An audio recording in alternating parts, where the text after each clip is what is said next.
Hey. What's good, everybody? Welcome to another edition of Ringside with John and Kendra. Wow, that one was very loud today. I feel like we're coming up with a pretty good opening there. Okay. I think that makes sense. Yeah. Open with high energy. Yeah, but also just like the context of the show and the idea and the concept of the show, not context, but... Context as well. Talking about some very loud things today. Anyway, we have a whole lot of shit we want to talk about today. Yes. You know, I want to start off with today. I took a little lovely trip to the movies. We had a little date. Had a little date today. It was very cute. I usually work Saturday morning, so didn't have to today. Because you know what? It's Lord's weekend. Thank you, Jesus. Thank you, Jesus. Happy revival. What is it that he did on Easter? He came back from the dead? Good Friday. Yeah. Easter Sunday. Buried on Friday. Yeah. Popped out Sunday. Yeah, and he said, Happy birthday. "What's good, everybody?" Congratulations, I guess. Yeah, he was like... Happy second birthday, I should say. He came back out from that cave, and he pulled a fucking Frosty the Snowman and said, "Happy birthday!" Happy birthday? Yeah, happy birthday? Anyway, Sorry. in case we decide to cut that out. No, leave that one in. Oh, shit. Cut that one out. Anyway, today we had our little date. We went to the movies, and we actually saw Dungeons and Dragons: Honor Among Thieves. We were going to go see the Super Mario Brothers movie, but we figured everyone else was singing the Super Mario movie. Holy shit. I don't know what it's called. Anyway. Super Mario Brothers movie, like I said. Oh, so it is a brothers film. Yes. Okay. Sorry. Oh my god. I didn't know. Anyway, we figured everyone else was going to see that, and apparently, based on the box office numbers, that was the correct theory. Yeah. So and we went to go... Yeah, there were approximately 15 people in the theater for Dungeons and Dragons. And that's being generous. That's being generous. It was a tiny little theater we were in. It's very small. Just how we like it, quite frankly. Hey, listen. It's not about the size. Okay. It's how you use it. Okay. Okay. I was expecting something a little bit more profound when you took that long pause. But okay. No. Nor. No, but we went and saw Dungeons and Dragons: Honor Among Thieves. And you know what? Quite frankly, I'm not going to lie. I don't think enough people are talking about this movie. I feel like it got a lot of shine when it first came out, purely because it wasn't shitty. Like, I think a lot of people saw the trailers, or just like the concept of a Dungeons and Dragons movie, and they were like, uh-oh, this could be very bad. And then I think like the first few trailers were a little like, I still don't know. Really? I think the final trailer is the one that sold me on it, when they had like that fight scene with the brick. And she was like, okay, chop it off. Right. I think that's when I was like, oh, okay, I think I'm going to like this. Right. But yeah, I feel like it kind of had a challenge in opening so close to the Mario movie. Yeah, I feel like it came out, I think, right after John Wick. Chapter 4 came out, something like that. So like there was a whole lot of stuff happening around it. Right. And it's such a weird concept for a movie. Yeah, because you don't really associate a straightforward story with it. Right. But all that said, I really, really, really enjoyed this movie. It's funny because you said that about the last time we recorded. What movie were we talking about then? You said the exact same thing. Oh. You enjoy a lot of movies. That's fine. I enjoy a lot of movies. I also really enjoyed this movie. Shazam. It was Shazam too, yeah. I also really enjoyed that movie too. Yeah. But I think this one was a little bit more than we were expecting. This isn't part of a franchise, right? Well, not a movie franchise. We don't play Dungeons and Dragons. We're not Chris Pine stans. So It was like, I don't know, there wasn't a lot for us to be interested in. Other than it's like a fantasy comedy, and that's something that we like. Well, as it turns out, it was a fantasy comedy. Yeah. I know nothing about Dungeons and Dragons outside of like cultural osmosis. So, you know, the big ogres and the big things you see. Yeah. I mean, in the game. I was talking about like Stranger Things. Yeah, pretty much. Yeah. Stranger Things, a little bit of the McElroy brothers. Yeah. And I know like I know you've been watching a lot of Critical Role. Mm-hmm. So like I know a little Pieces. bit. Yeah. But not to the point of like you can, if you put me in a game, like I don't know. No, you're fucked. What's happening. It seems so complicated. Yeah, so, I'm coming into this, by the way, as backstory, as context. I've watched 4 episodes of Critical Role and some of the McElroy brothers Dungeons and Dragons podcasts that they play through. So I am by no means any kind of expert on Dungeons and Dragons. I have a very minor understanding of it. Right. So with none of that knowledge or experience or nostalgia behind it, I just kind of went into it like it was blind. Yeah. Blind, not knowing anything about the world, even though I know it's kind of a world people create in their own individual games. But yeah, even with that said, it just was like a really cool, like, it was really cool world building and a really cool place we were set in. No specific like time period. It was just a fantasy world, and it happened to be a comedy. Yeah. And the entire cast worked really well off of each other. And all the action was also really, really fucking cool. So I wasn't, based on the trailers, I figured I would like this movie. I didn't realize how much I would like this movie. Yeah. I think there were a lot of points where I'm always, pessimist is quite negative, but I go into things with like minimal standards because I don't want to be upset. So I'm going to set my standards low going in. So I figured that there were multiple different places where the ball could be dropped, right? Sure. It's like kind of an interesting concept, but if the story isn't interesting, then nothing else matters. If the effects aren't compelling, I'm going to be taken out of it. If the humor doesn't land, I'm going to be miserable. And if the fight scenes are like subpar and everything else is fine, it's just a little bit disappointing. So I think what surprised me the most is that I didn't feel like any balls were dropped at different, like any of the different places where there could be weaknesses. There really weren't any. At least, I mean, to me, this is all subjective. But I was super surprised how good the effects looked because I figured that was going to be the thing because that's like expensive and takes forever. And this isn't like John Wick 18 or whatever the fuck. They don't know that this is going to make money. I figured they wouldn't put everything that they had into making sure that it was like tip-top quality. But the effects were super, super good. And something that I noticed in the very first fight sequence is that the fight choreography was really good. I'm curious to see who directed like all the fight stuff, or like who the combat coordinator. I don't know what they're called. But it was like solid, and it wasn't just like, oh, one scene was super cool. There were like 3 distinct fight scenes that I thought were super cool. Yeah, it was something to think about or to kind of know going into this movie. Is this movie, what I really, really like about it is that it knows exactly what it is. The directors and writers, they have to be D&D nerds because like they know exactly what this movie is and what it's not trying to be. Yeah. So this movie's not trying to be like Lord of the Rings, Game of Thrones, anything serious you might associate with this kind of fantasy world.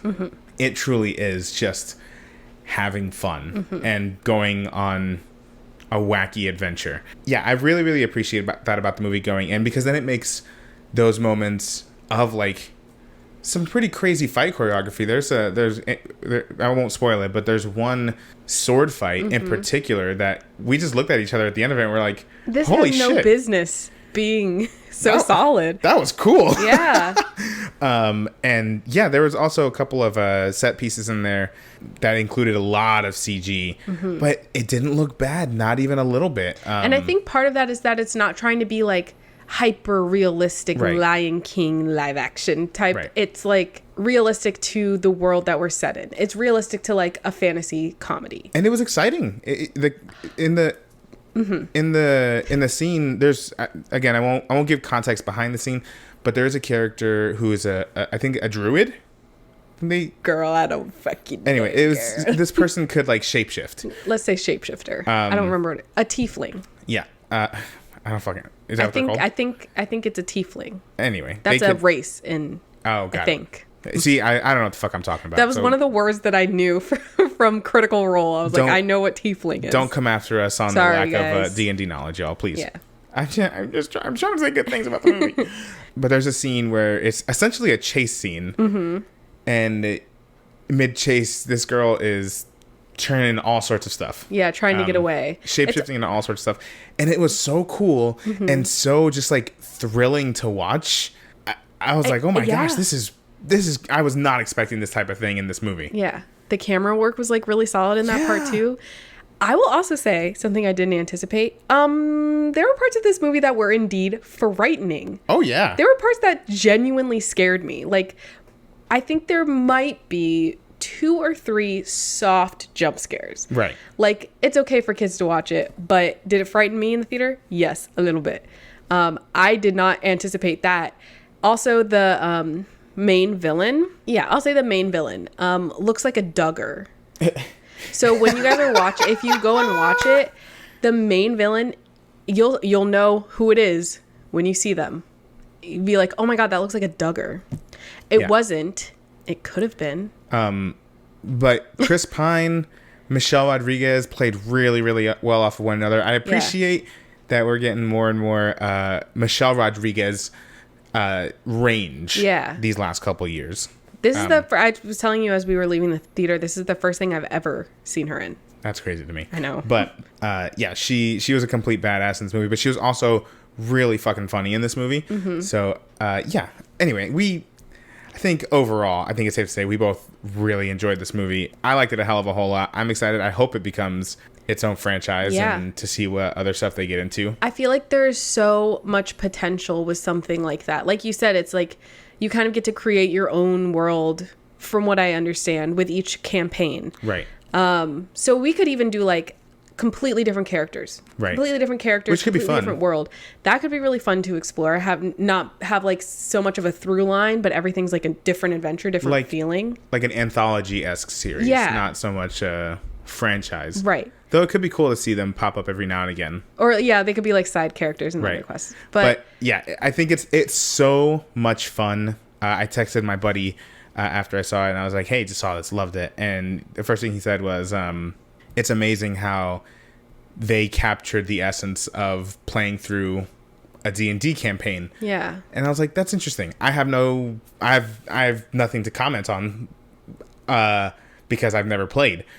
But it was a fun movie experience for me. So it's kind of cool to know that, at least based off of my reaction or our reaction and my friend who does play D&D a lot, that it seems like there's a similar, everyone's finding something they can enjoy in it. Yeah. So I think from my very limited exposure with D&D campaigns, it did feel like the kind of like improving, like what they're doing, the next step, and how they have all these like plan B, plan C, plan D.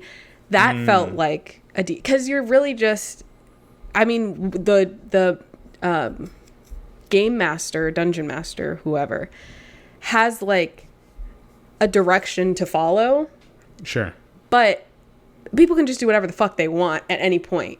So it did kind of feel like that, and that it's like a mix of people that just come together. It kind of felt like Guardians of the Galaxy in that way to me. Right. Where it's just like a hodgepodge mix of very different people who come together for like one purpose. Did you notice the Avengers shot they did in the movie? No, I didn't. Anyway. But that also kind of feels to me like having a campaign full of friends who are very different, and their characters are super different, but they're all working towards this like one direction that the game master is like pushing them in. Right. I'm be really interested. I told you this when we left. I'd be very interested to hear from people who play D&D, know it super well. One, like, were there a ton of references? I'm sure there were a ton of references that we missed. If so, what were they? Because I would love hear people talk about like, oh, this character was this race in this place and like this is the big bad here. It was probably really cool to be able to see that in live action, maybe for the first time.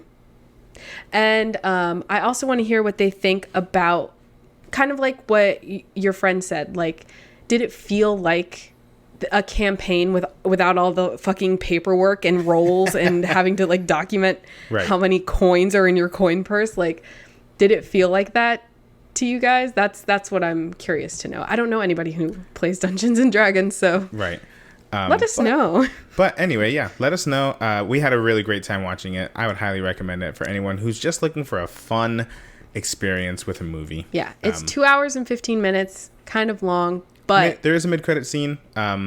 Just one. Just the one. And even that is also very fun. Short. So. And very short. Yeah, I'm going to watch it when it comes to streaming. That'd be like a perfect, I'm going to watch this while I work kind of movie. Yeah, and I just can't get over how funny it was. It was really funny. Anyway, so moving right along, it's kind of sticking in the world of movies and other things here. I like to refer to this past week and a half, as a trailer mania, because oh boy, we got a whole lot of stuff that came down the pike. Indiana Jones and the Dial of Destiny. When my brother was a kid, he would say Indiana. Yeah. And I thought that was so cute. We call the dog Indiana. Okay. It's from Indiana Jones and the Last Crusade. The monkey Jack. Yeah. Anyway, I'm excited for this movie. One last ride with Harrison Ford in this, one of his most famous roles. I told my dad that there was another Indiana Jones movie coming out, and he said, not with Harrison Ford. And I said, yeah. And he said, that guy's $1 billion or something like that. And is he wrong? No. However, I agree. I think this looks good. I'm not going to sit here and pretend that I've seen the Indiana Jones movies. I saw the first one once in college. You've watched it with me here. What are you talking about? You've seen it twice. I've seen the first one twice. Once in college and one forgettable experience with John. Man. I'm so sorry. But, like, I don't know, like, the lore. Harrison Ford was Harrison Fine back in the day, I will say. But, yeah, this one still looks kind of fun. He can move about. Yeah, and they have all sorts of technology that'll make them look great. Shit. It's going to be great. Yeah, it's going to be fantastic. Yeah, I'm super excited about this movie. And I love that, what's her name? Phoebe Waller-Bridge? Mm-hmm. Phoebe Bridge-Waller? Freebie? Freebie? Who the fuck is that? I get Phoebe Waller-Bridge confused with Phoebe Bridges. Bridgers? The musician. Phoebe Cates from What? Fast Times at Ridgemont High? Phoebe from Friends. Ah. Get them all fucking confused. Yeah. But yeah, I think this looks really good. Mm-hmm. It's the first Indiana Jones movie not directed by Steven Spielberg, but instead directed by James Mangold, who directed Logan. Okay, yeah. We'll be talking about him in this a little bit as well. But yeah, I love the teaser. I love the trailer that just came out. It looks really fun. Yeah. And it looks like a really cool way to hopefully close out the series. I don't know what the plans are in terms of doing some sort of spin-off. Probably recently not on a talk show, they said, well, what are you gonna do? They asked Harrison Ford, what are you gonna do when they want to do another one? Like, what happens after? He goes, no one else is playing Indiana Jones after me. He goes, once I'm gone, that's it. I'm like, I'm sure Disney is gonna want to make that money. But I wonder if it's like written into a contract or something. Oh God. Sorry, my phone buzzed. It would be nice if there was some sort of spin-off they could do, but like, I don't know, the Indiana Jones name is like, that's the selling point, I think. Yeah. So anyway, it's just crazy to think that in 2023 we're getting a fucking Indiana Jones. We're gonna get an Indiana Jones movie. When did the first one come out? Do you know? Let me look. I'll look. Yeah, I don't know. What I do know is that Raiders of the Lost Ark is like one of my favorite movies. Which is really bad that I don't know the year it came out. 1981. Oh, okay. I figured it was sometime after Star Wars. Hold on. Let me go to my calculator app. Oh. 42 years. Wow. That's crazy. I think that's so cool that's happening. Cool, but it's also fucking great. And hopefully, that just gets more kids into the franchise as a whole. Yeah. Anyway, super excited. Love the trailer. I love that we're getting some of the old... What? Terrible archaeologist is what I was going to say. Oh. I have ill will towards Indiana Jones as a man. And as a professional. Listen. He's a thief. Just because he's not a thief. He's a thief. He's taking it to put it where it belongs. Where's that? In a museum. Yeah. That people can pay to go and see it. In a museum in a different country. Yeah. Anyway. Fuck that super guy. excited about it. All right. This last trailer I want to talk about before we move on. Because it goes directly into our next kind of topic here. Okay. Ahsoka. We finally got a teaser trailer for the highly anticipated spin-off of The Mandalorian and Star Wars, The Clone Wars, Star Wars Rebels, the live-action series, Ahsoka, starring Rosario Dawson in the titular role. Yeah. I mean, this teaser was incredible. Like it did look really good. It looks so fucking good, and we got like nothing out of it. But it's even what the like little bit we no got. big details, Yeah. not nothing, but We got like the general gist, which is stuff that we already figured from The Mandalorian when she was in that. Yeah. Yeah, and we see some returning faces from The Mandalorian, as well as we saw our Big Daddy Thrawn, at least the back of his head. Yeah. But we just learned today, or this weekend, because it is Star Wars Celebration, that I think it's Lars Mikkelsen. Okay. And I think he voiced them in the animated stuff. Okay. And he's coming back to play Thrawn. That's cool. Live action. I like when they do that. When they have the opportunity to do stuff like that, it's always so fucking cool. Yeah. So Those I love that they're man. continuing that. They are just always bad, aren't they? Yeah. Got bad faces. Yeah, I'm in Indiana Jones. Yeah. Now in Star Wars. Hey, get that Lucasfilm money.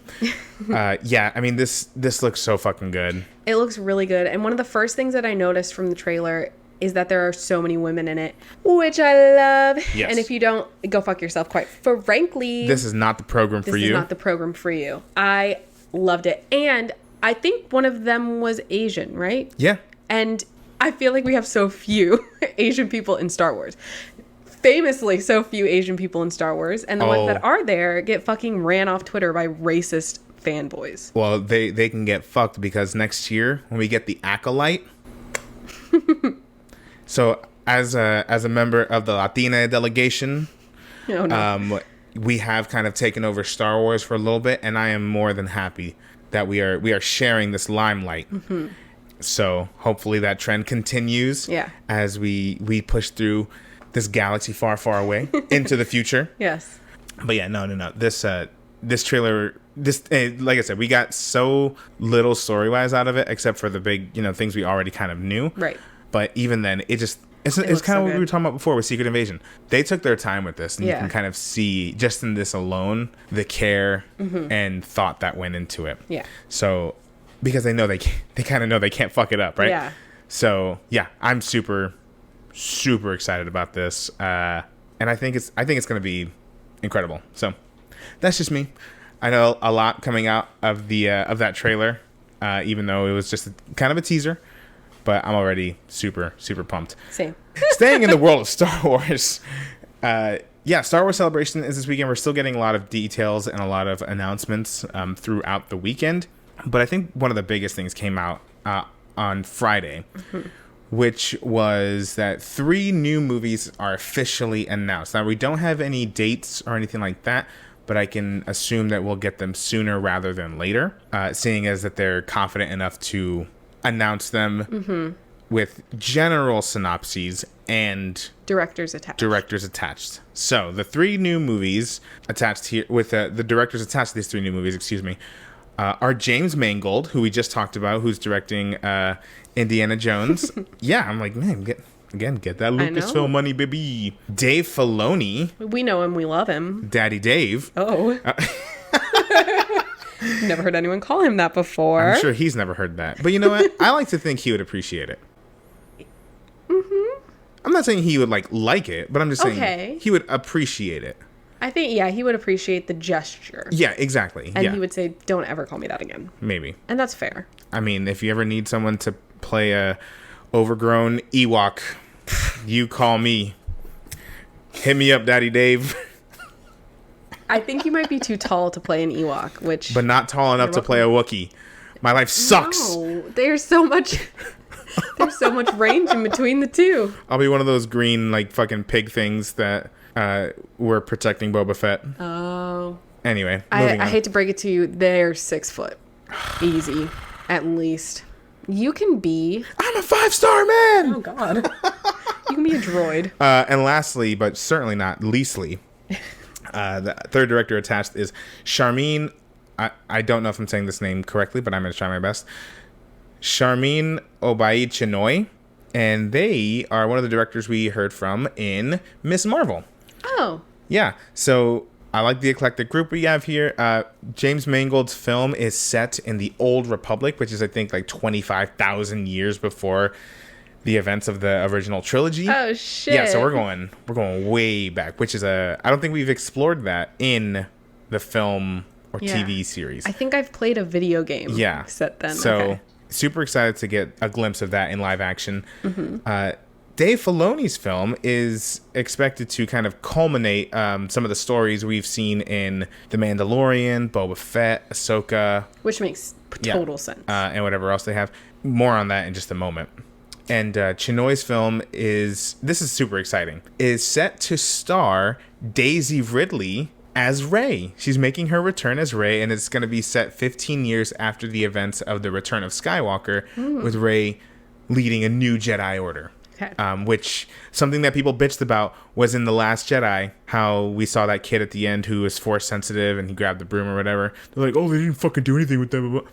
Interesting. Well, guess what? Maybe it was a little bit of setup. Yeah. A little taste for the future. Anyway. I'm not the biggest Star Wars film buff. I can answer any question about The Mandalorian.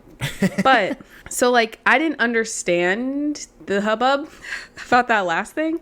And then I saw videos of people that were at Star Wars Celebration and how excited they got when Daisy Ridley was announced as, like, returning as Rey. Isn't that interesting? It's crazy. I mean, I don't know why it would be interesting. I don't know the lore that's going on. With Daisy Ridley? I don't know anything that happened. Like, I don't have any concept of the stuff that happened in those movies or during the filming or anything. I know that people are racist. Well, yeah, that's another thing. People fucking hate it. Like, the internet. Yeah. Fucking hated Rey and took it out on Daisy Ridley. She left social media for a hot minute. Jesus Christ. Yeah. And I'm like, well, one, she's fantastic in those movies. Yeah. Even if you don't like the movies, she's not the problem. Yeah. I do feel bad that I feel like they... Wasn't it... Okay. Things are coming back to me. Didn't they, like, change her character or, like, pull back because of the hate? Yeah, I think a little bit. She just got... everyone who worked on the sequels got so much unnecessary hate. Yeah. But she was one of the ones that also got it, like... Bad. Really bad. So I'm surprised that she would come back to do Star Wars. But I think it's really exciting. And I think much like... It's like you have to go through the fucking hate for Star Wars fans to like you. I don't understand it. I hate it. It's the part of the fandom I fucking hate. That's a lot, unfortunately, a lot of different fans. Hayden Christensen. Yeah. Got everyone from then. Yeah, and now look. Jar Jar. And now look. Look. Yeah, so, yeah, that was a huge, huge announcement. And it's cool because the Skywalker saga is over. Mm-hmm. So, like... It's cool to see a character now that we're familiar with. Who's not technically a Skywalker. Right?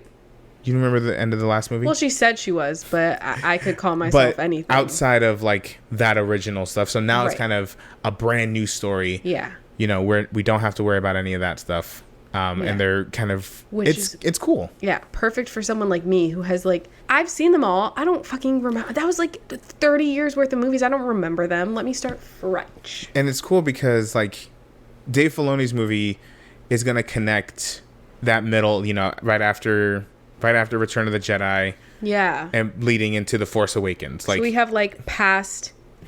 Exactly. Slightly less past and then future. So and it's cool. Who knows? In these new movies with Rey, we might see a more adult Grogu. Yeah. Probably still be a fucking kid. But at that point, there may not be a Mando. There may not. I mean, so. Yeah. So it'll be cool. The idea that we're heading into a new era of Star Wars is very exciting, and I'm hoping that we don't fumble it. But I think that's why they were canceling a lot of these shows and movies, because they really want to center it on what they have. and how Yeah. they can build that toward the future. Yeah. A little refocusing. Right. Which, hey, take your time. I appreciate it. Yeah. But I think if they're willing to make these announcements here, It's a little bit more set in stone. yeah. So, very cool. Anyway, switching into our last topic, although I'm sure we have lots to talk about here as well. In the world of WWE, we're about a week or so out of WrestleMania season. And boy, oh boy, what a time it was. Just kind of your overall reaction and thoughts to some of the results. Anything that stuck out to you as you were happy about, mad about? I know the internet was mad about some stuff. The internet's mad about everything all the time. Yeah. I will say, looking back on it, my general impressions were more positive for night 1 than night 2. But I also feel like things were going wrong night 2 more than anticipated. Right. Anything that I was surprised by? Or not necessarily surprised, but just like anything of note. Yeah, any matches in particular you really, really enjoyed, or any results you were disappointed with? I really enjoyed the men's, whatever they called it. The showcase match? Yeah. The tag team showcase match? Yeah, that was, I think, the second match of the first night. Yeah. And that was the match where we were like, John Cena's going to wrestle for 15 minutes max. We knew that going in. Right. He's not going to win. We knew that going in. That one, the men's, what'd you just call it? Showcase. Showcase match was kind of the underdog match of the night, because we were like, this is a way to get more people into WrestleMania, so they can say that they had a WrestleMania match, which is perfectly fine. But also, this is low stakes. Yeah, it's going to be a lot of short set. Yeah. Right. Short set pieces for a lot of different people. And looking back, man, we should have known.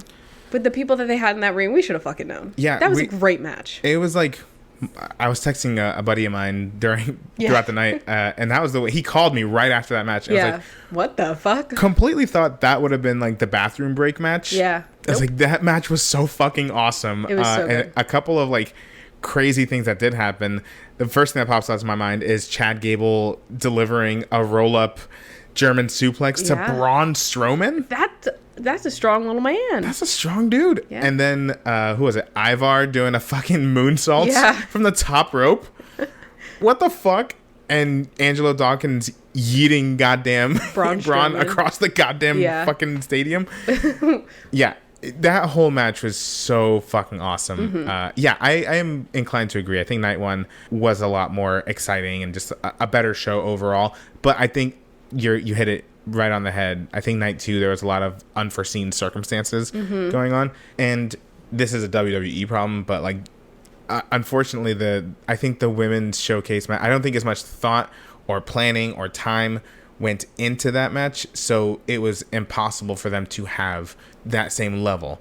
And because some of those teams had only been teams for a couple of weeks, a few days, right? With all of the teams on night 1 were had either been established for years or at least several months. Yeah. So they had a way to work together. Yeah.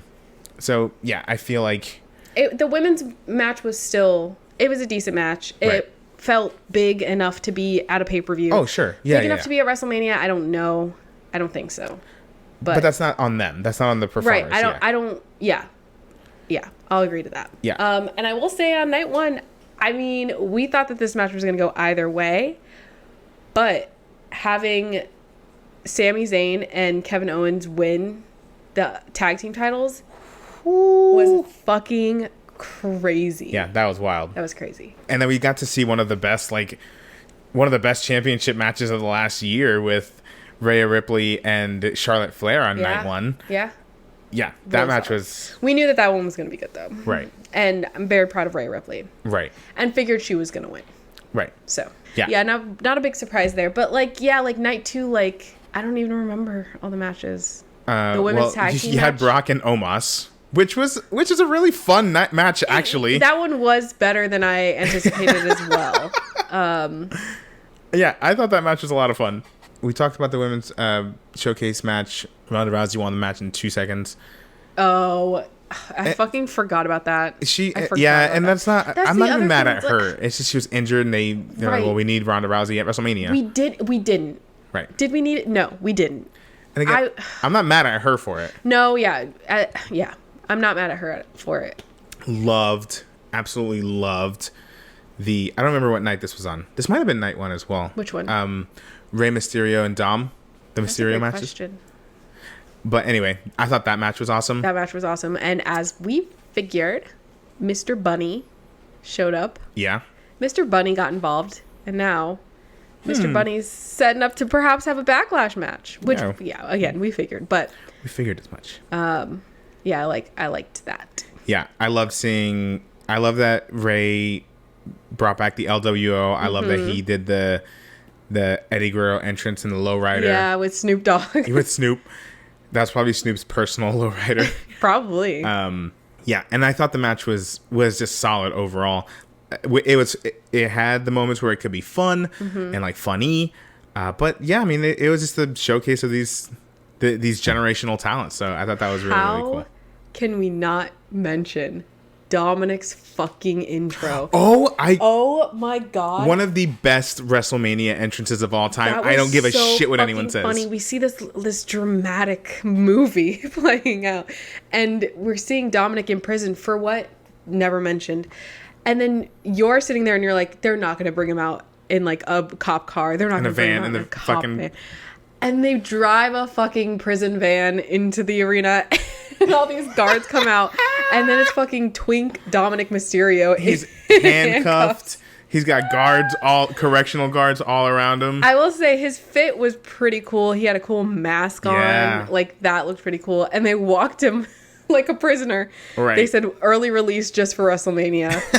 And they didn't put him back in the van after, so he's just on the loose now. Technically, he escaped from prison. Yeah, we need to look into that. Escaped convict. That was so fucking funny. That was brilliant. I love that. Yeah, we had a lot of awesome entrances. I love Bianca Belair's entrance. Match was solid too. But yeah, night 2, I mean, fucking poor Finn Balor.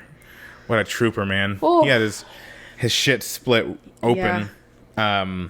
And just kept going. I mean, they stapled him up. They put staples in his head. They gave him some numbing ointment, and it was like, all right. He's like, all right, get me back in there. Yeah.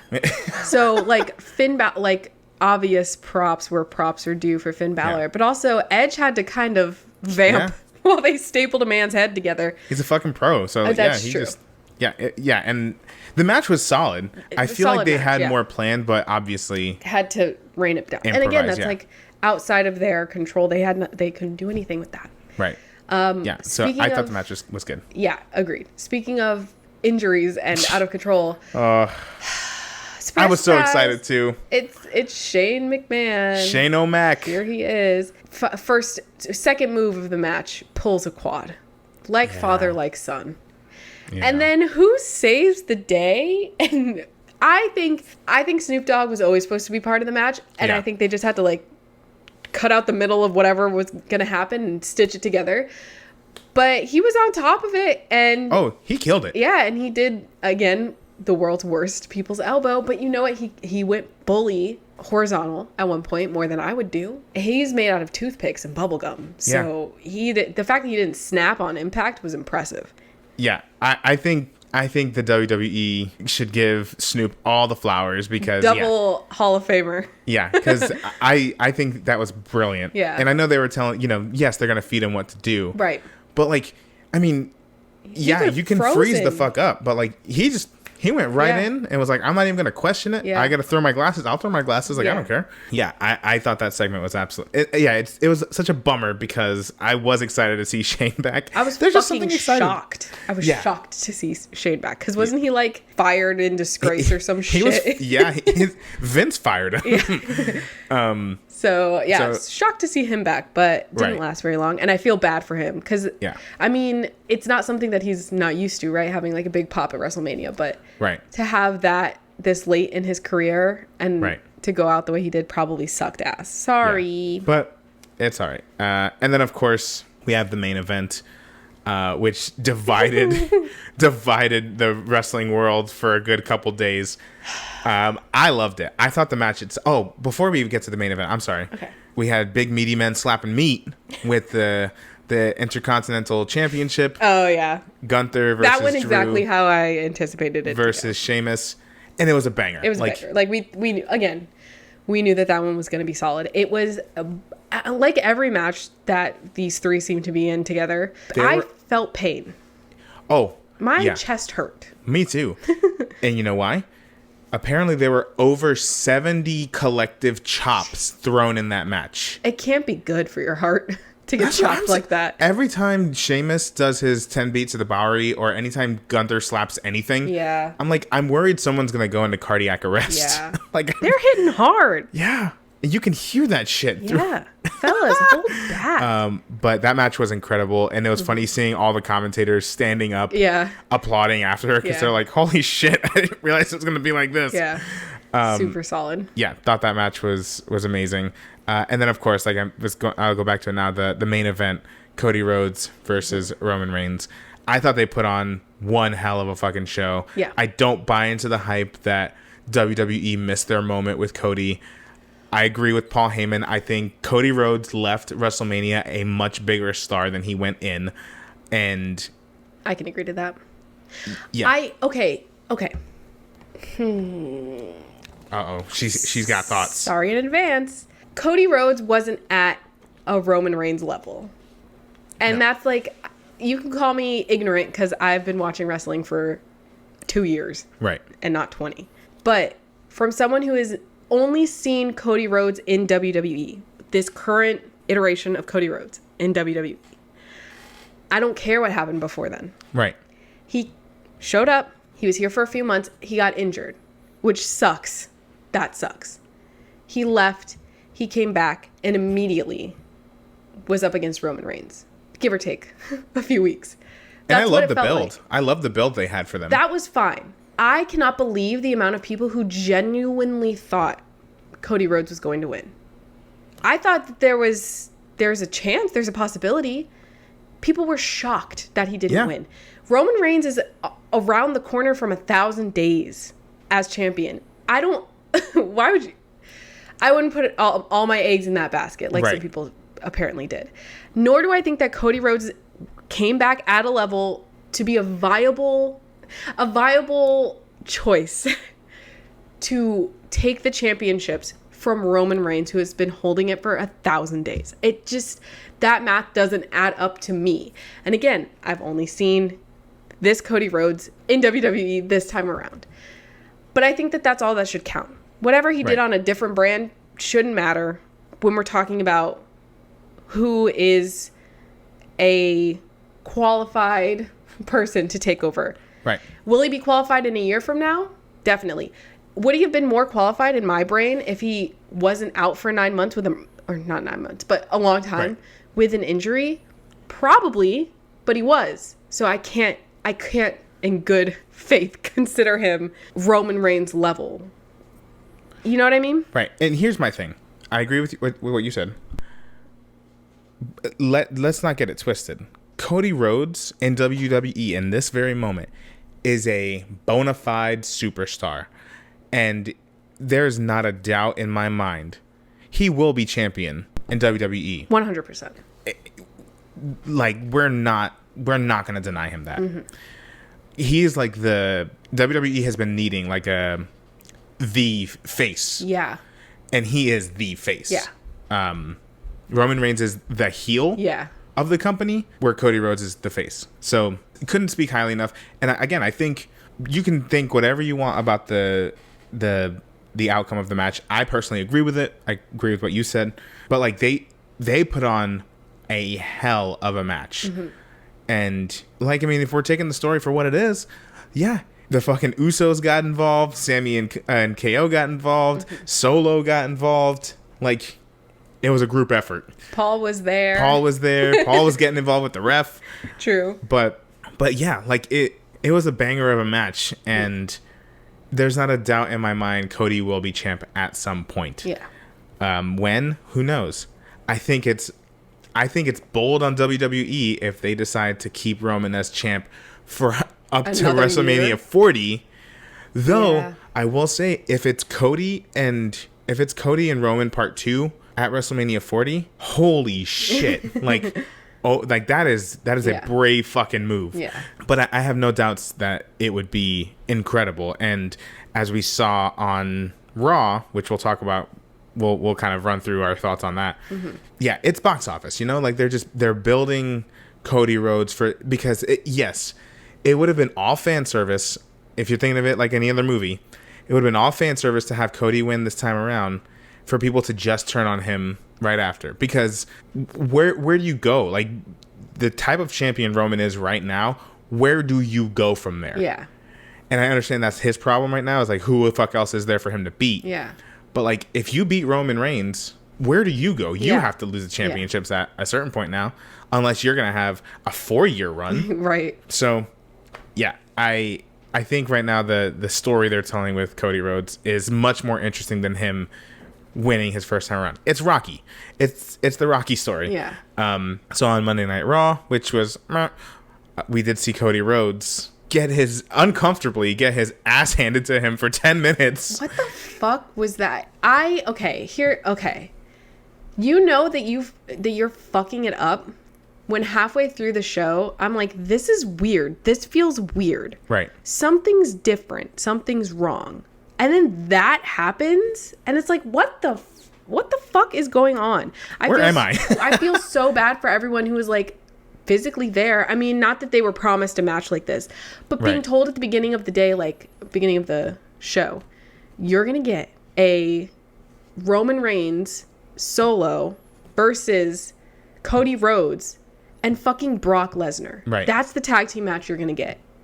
And then that just doesn't happen. Right. It just doesn't happen. Right. I mean, we went to SmackDown and we saw Sammy and Roman versus KO and John Cena. That was crazy. And guess what? They actually did that. And match. if they didn't do that, yeah, we I would have been upset. And again, that's something that they said that was going to happen months in advance. Well, weeks in advance. A week With John Cena. But we knew that a match was happening. So that's not why we bought tickets, but it helped. So I don't think that this was like marketed that way. Right. But again, you were told something at the beginning of the show. You're anticipating it. What a fucking disappointment and a letdown. Right. And it doesn't even make any sense. We never even got an explanation. And I thought, oh, maybe on Friday we'd get an explanation. No. I don't know what's happening with that. I'm sure we'll get something. Why do I have to wait a full week? Because it's drama. It's poorly written drama. Well- It's fucking 8th grader fan fiction drama. Well, and I think a big part of that was the rumor has it Do you smell that Vince McMahon was kind of running the show on Monday. It smells like Vince. And it in felt here. that way. It felt It feel stinks. it felt very weird. It felt like a lot of what we had a few months back. Mm-hmm. Which is weird because like you can definitely see the dip in quality, like when Triple H was running it, the creative side of things anyway. So, and then you even fast forward to this past Friday, And it was fine again. and it was a great show. Yeah. Like, I hope if Vince McMahon did have control over that Raw after Mania, I hope he sees like, oh, everyone fucking hated that. yeah, I think that I do think that that's a big part of what happened. I think, and I also still think that he was still in town, was riding the high of this big old deal that WWE did with Endeavor, and got a little big for his britches. And I do think that the folks over there all collectively saw, one, the quality of the show, how apparently the superstars backstage, the morale was very low, and the reaction online, like people just didn't like it. It's bad when people are making fun of your shit on AEW, like fans. Yeah. So Remember when they had Seth Rollins come out just to sing his song and then he left again? yep, Oh my God. what a waste. So anyway, hopefully we get more of the quality we saw on SmackDown, which I think we will. I think we like to, not you and I, but like the internet wrestling community likes to collectively freak out over nothing, or at least react super quickly. But the last thing I want to talk about in terms of WWE was Backlash. We're well on our way to Backlash, about a month out. I think we're setting up some pretty exciting matches already. As you mentioned before, let's talk about this first one. I think we're going to get Brock Lesnar and Cody Rhodes. What? What the hell is that reaction? I'm sick of Brock Lesnar. I'm tired of him. I think this is something new. I think it's fun to see him as a heel again. I think it'll be a good match. It'll be short. I think it'll be fine, but I'm just sick of him. I want him to go away now. He can come back in a couple months. Fair enough. I don't mind him being more regular as opposed to like whenever they need someone big and bad. Yeah. To just bring him back out of nowhere. Yeah. Personally, but that's kind of what it felt like this time. Well, he was already there, so. Yeah, for an Omos match. Anyway, I think this is more exciting than an Omos match. Well, yeah, obviously, but I mean, it's fine. You don't have to be excited for it. I think it'll be a fine match. I think it'll be fine. Be an interesting task for Cody Rhodes. Yeah. But what I'm really excited for is seeing the ongoing beef between the LWO and Judgment Day. Mm-hmm. Because I think they're setting it up, and I'm hoping for it. Zelina Vega versus Rhea Ripley at Backlash. Yeah, I would love that. I feel like they're you feel the same. They're super underutilizing Zelina Vega, and I don't understand why. I don't either. And I think they're looking for that moment for it to make sense to really push her. And now it does. Right. Yeah. And it's unfortunate that they have to wait till they're going to Puerto Rico. But at the same time, they do have this built-in story with first Legado and then now the LWO with the Judgment Day. Because now I'm like, well, each of these teams have a woman in their faction. One of them happens to be the champ now. So like now's the time for this push. So hopefully people take to her really well. I think Zelina's very talented. And I like seeing Zelina against people like Rhea Ripley, who are big and strong, who are kind of like that opposite. Not that Zelina Vega's not strong. She's probably incredibly strong. Right. But like her thing is being small and agile. So seeing those two together. It's like a parallel with Zelina Vega and Rey Mysterio. Crazy. So yeah. Who'd have thunk? I really hope, and I feel like on Friday they started setting it up. Yeah. It would make sense. I think it's a huge missed opportunity if they don't. And I also don't want to see them make this storyline and have it happen at Backlash and then go back to ignoring Zelina Vega. Right. If you're gonna like have her have some sort of pay-per-view match, keep it going. Right. She's talented enough to be wrestling more often than she is. Again, I just 10,000%. They're like leaning in more to that manager role right now that she's like right used to. But yeah, I just want to see her wrestle more. Me too. I agree. On that same line, I do think you mentioned it before. I think we're setting up the LWO versus Judgment Day at Backlash with, of course, as part of the LWO, Mr. Bad Bunny. I think specifically we're gonna get Rey Mysterio and Bad Bunny versus Dominic Mysterio and Damian Priest. Yeah, I agree. And they could also throw in Santos Escobar and Finn Balor in there. Yeah, obviously they could. But I think it'll be more effective as a 2-on-2. Yeah, this group I think can stand alone. They don't need extra bodies in the ring. I would love to see Finn and Santos Escobar have a 1-on-1 match. I think that would be fire. Yeah. But yeah, I think this match makes complete sense. I think we're setting it up. Fucking Bad Bunny got choke slammed through a goddamn table. And then was neglecting his wounds to go horseback riding with Kendall Jenner. And I'm like, my guy, you might have a concussion. You need to sit. You need to sit down. Sorry, you can't go with her. Maybe she'll get choke slammed through a table. If we're lucky. No offense. No, I'm Kendall. just kidding. Just want to give you a role in this fiction that we're spinning. Exactly. You're fine. I guess they'll teach you how to do it. Anyway, yeah, I think this match makes sense. They're going to be in Puerto Rico. Bad Bunny's going to be there. He has to have a match. And how cool would it be to fulfill the childhood dream of? He'll probably get to do a 619. Yeah, with Rey Mysterio. Come on. Damn. It writes itself. What would you give to do a 619 with Rey Mysterio? A 69.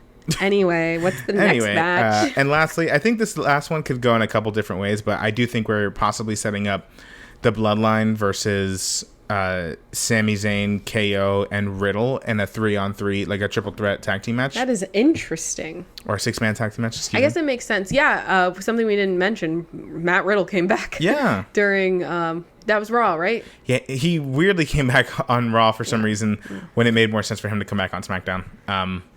But it's okay. He's here, and that's what truly matters. Exactly.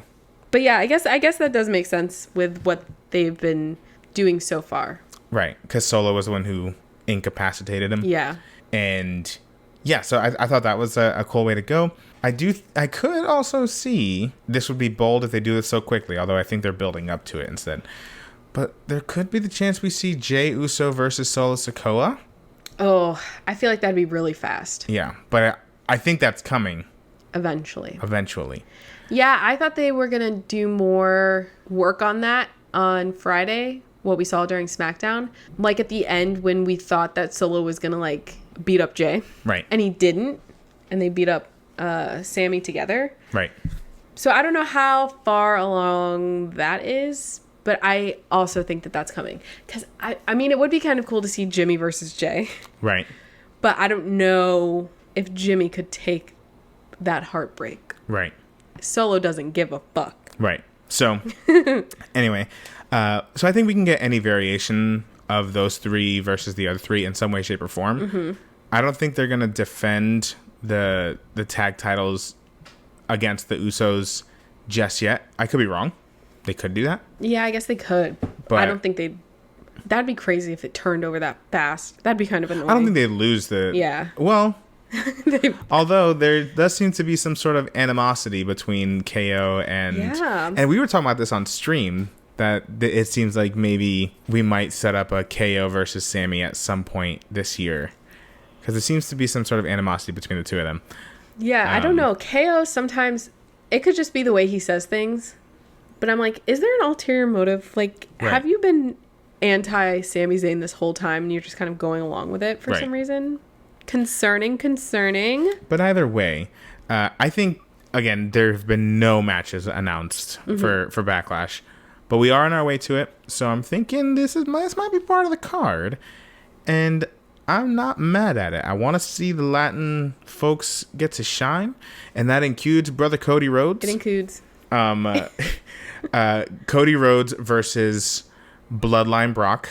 I'm hoping. That would be a fucking crazy twist if Brock Lesnar became a hired assassin for the Bloodline. Just throws up his one. He threw up a couple ones at the end of Raw when he was flipping the birds. Okay, yes, different ones, yes, but that would be very interesting and a very strange move. But I mean, I guess it's not impossible. Nothing's impossible in wrestling. That's true. But yeah, I'm excited to see where we go now that we're kind of at the new season, post WrestleMania. So we'll see how things go. Not really. They have actual seasons. No, I know. Well, they have TV seasons. And storyline. I'm surprised that they actually announce when new seasons happen. It's because weird. It's like, this is year round. We don't stop. So right, can't stop, won't stop. Speaking of seasons, I guess we also got an announcement that they're gonna do. The draft, the WWE draft. Oh my god, yeah. Yeah, that's coming up sometime. I don't know. He didn't announce the next few weeks. Yeah. So we'll see what the fuck that does. I think we're going to get some folks. They need to switch over some folks. I think we'll get Cody Rhodes to SmackDown. We'll talk more about this at a later date. Mm-hmm. But I think we'll see Cody Rhodes drafted over to SmackDown. Mm-hmm. Maybe. Raw does need a big star, though. I definitely think we'll see some NXT call-ups. I think so, too. Yeah. Which should be fun. Yeah. But so anyway, that will come in the next few weeks. And we'll probably talk about that separately. Yeah. But anyway, all right, I think that's about everything. How long have we been streaming? Well, we're not streaming. Recording. An hour and a half. So we're gonna get that bad. We're gonna get some dinner. Oh god, my stomach is rumbling. Y'all probably heard it actually. We got a rumbling in the jungling. There's a royal rumble in my stomach. You like that? That was good. All right. Well, thank y'all so much for tuning in. If you're not already, please follow us on all the various. If you're not already, please follow us on all the various social media: Instagram, TikTok, Twitch, YouTube, whatever the hell else we're on. Follow us on Spotify or wherever you're listening to podcasts. And I think that just about does it. I'm John.